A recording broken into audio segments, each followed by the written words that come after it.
While on my journey to improve my Lego building skills and to really challenge myself, I was at my local Barnes & Noble where I picked up a copy of the Lego Builder's Handbook, Becoming a Master Builder by Deepak Shenoy.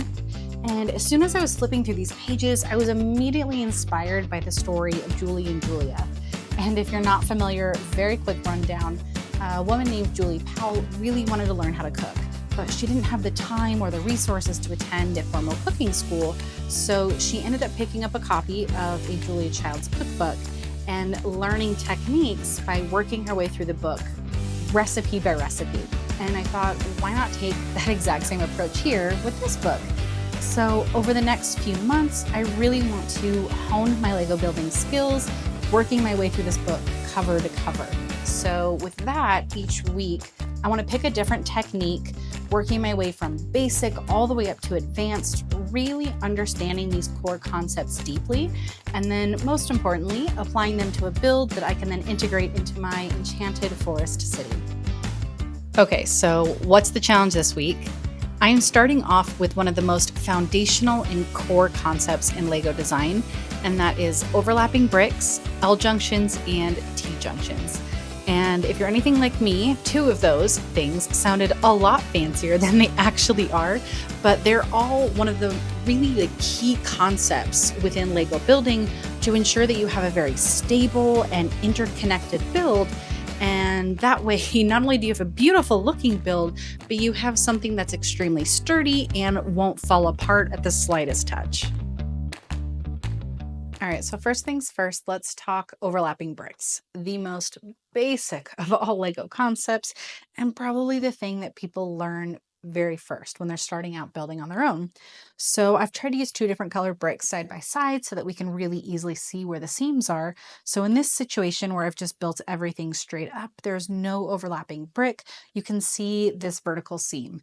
Nothing's really connected to each other. We can really easily pull everything away, and it's not the most stable thing. However, on the other side here, you can see where we have used those overlapping bricks. There is not a single straight seam, and everything overlaps by at least two studs because these are 2x4 bricks. And what that does is create this structure that I can pick up all in one. Everything stays really nice and solid and connected. I cannot easily break these apart. And that's what's going to start with or help us create just a really stable structure, just at least to start out with a really basic wall.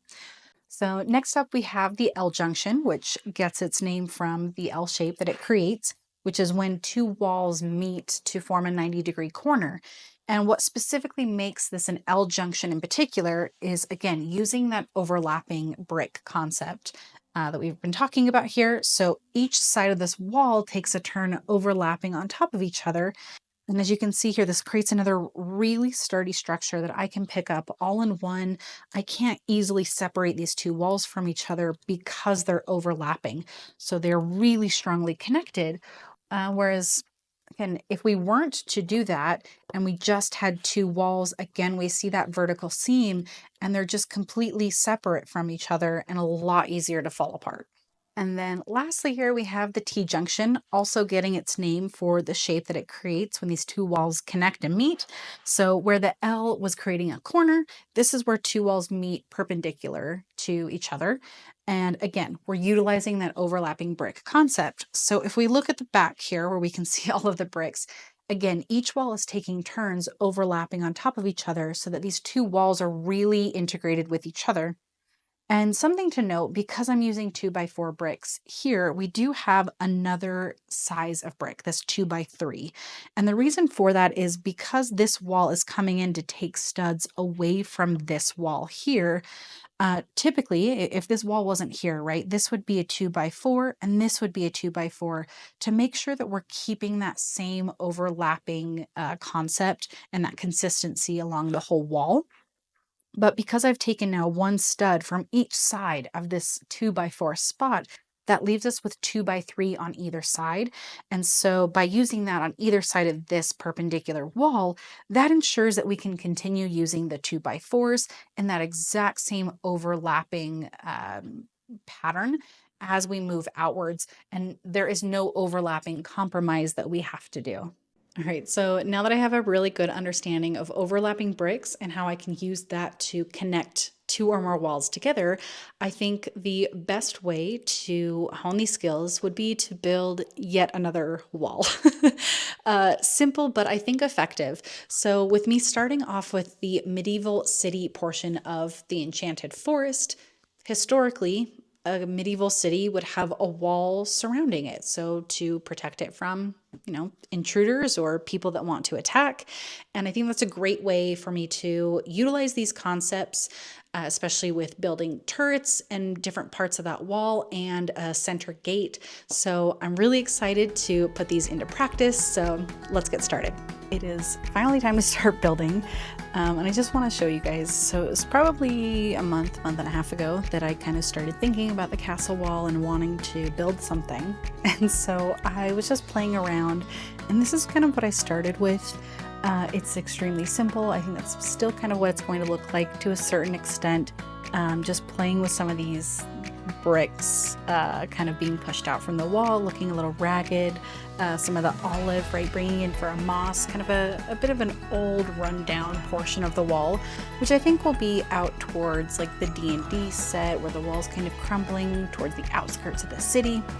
But this was just kind of my first attempt a little while ago at the castle wall and trying to figure out what's the height and how do I want to approach this. So I wanted to at least show you what my very first stab was. Oh, something else to note is I'm using, standard typical 32 by 32 base plates with my mills set up, and I've got 7 base plates that it spans, I guess, the length of the table, the width of the table. And I expect the castle wall to go pretty much the entire width. So to hopefully make it simple and to try and keep it modular, contained on one base plate, I think what I want is a section of the wall to span almost all of one base plate, and then the turret taking up 6 by 6 studs here towards the end. And then when the next base plate starts, the newest section of the wall can start there. So hopefully we can keep it kind of modular. So with that being said, 32 minus 6 would be 26. So I think the wall will be 26 studs long, then with the turret after that. So hopefully I've got the right bricks to make that math work. We'll see.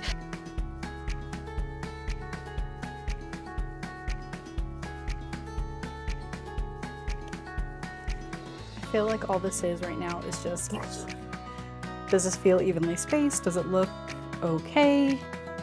Oh no. You'd think this is one of the most simple things that you could build, and yet I'm doubting myself with every single brick I lay. It's fine. It's just a wall. Everything's fine.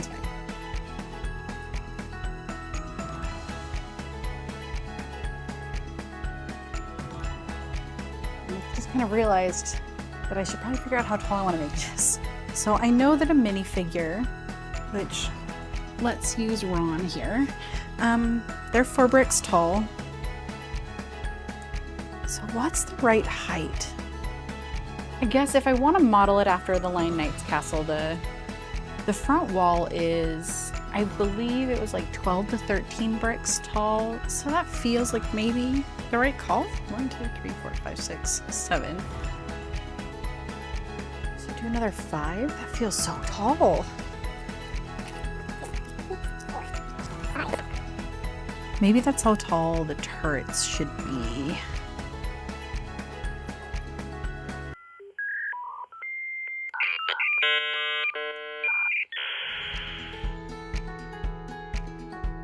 All right, well, we'll just keep on keeping on. We'll hopefully figure it out when we get there, and we'll just say, that looks about right.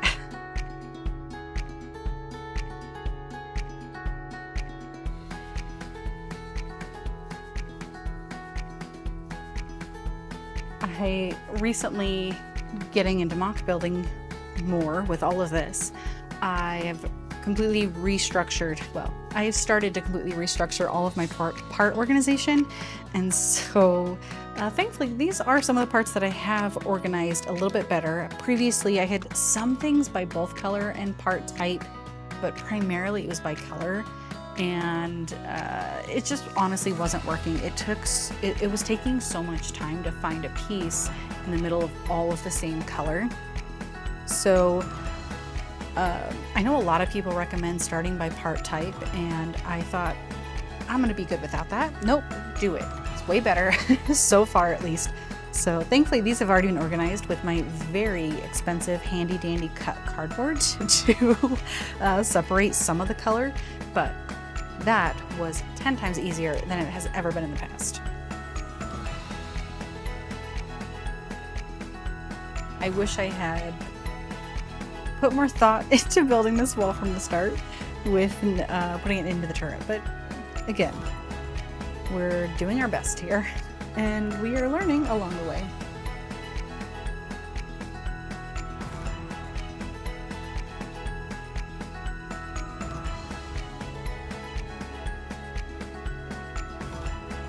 I have 2 cats and now seems to kind of be playtime. Hey, what are you doing? Come here. Oh, what are you doing?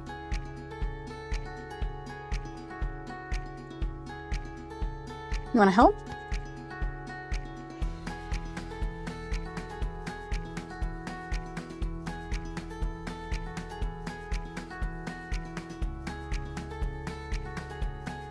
So I added these snot bricks in the corner because I wanted to add some additional detail here.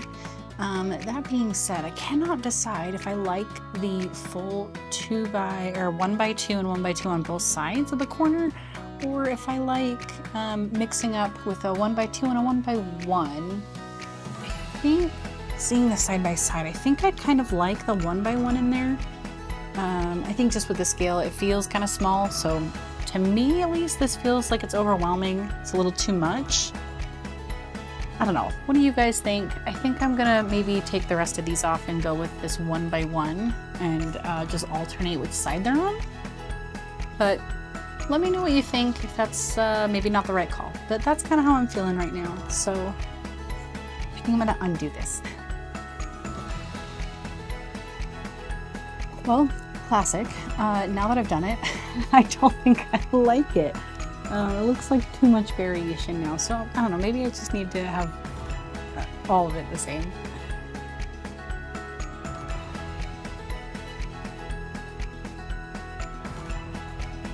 Alright, and this is my castle wall section. I'm honestly so incredibly proud of this, even though I know it is incredibly simple. It is a wall, it is a tall square, but not having done a lot of building myself and really just trying to integrate some of those techniques, I'm really proud of this thing.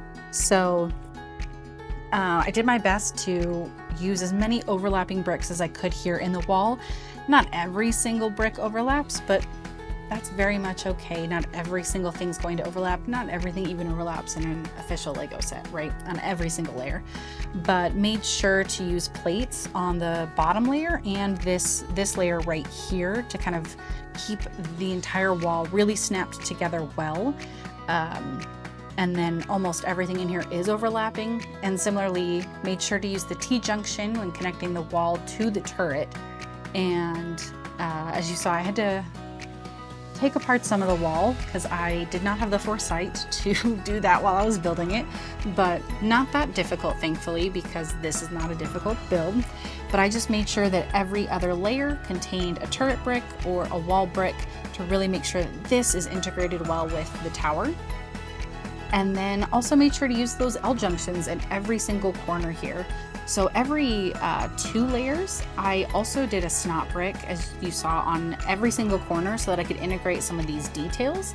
But I made sure that in between, every single layer is overlapping, and even this layer overlaps this one, just to try and keep that strength and stability as much as possible as I was going up. So again, it's a very simple build, but I'm really proud of myself for integrating some of these new techniques, which seem pretty intuitive, I think, but actually putting words to it and a definition really helps me to understand how I should be thinking about some of these really simple techniques as I'm building simple builds. So If you like this content, please give it a like, a thumbs up. Please consider subscribing. And I've got 7 more sections of this to build to make sure that I can span the width of the table. So keep an eye out for the next city update where you'll see the full castle wall in its entirety. Thanks for stopping by.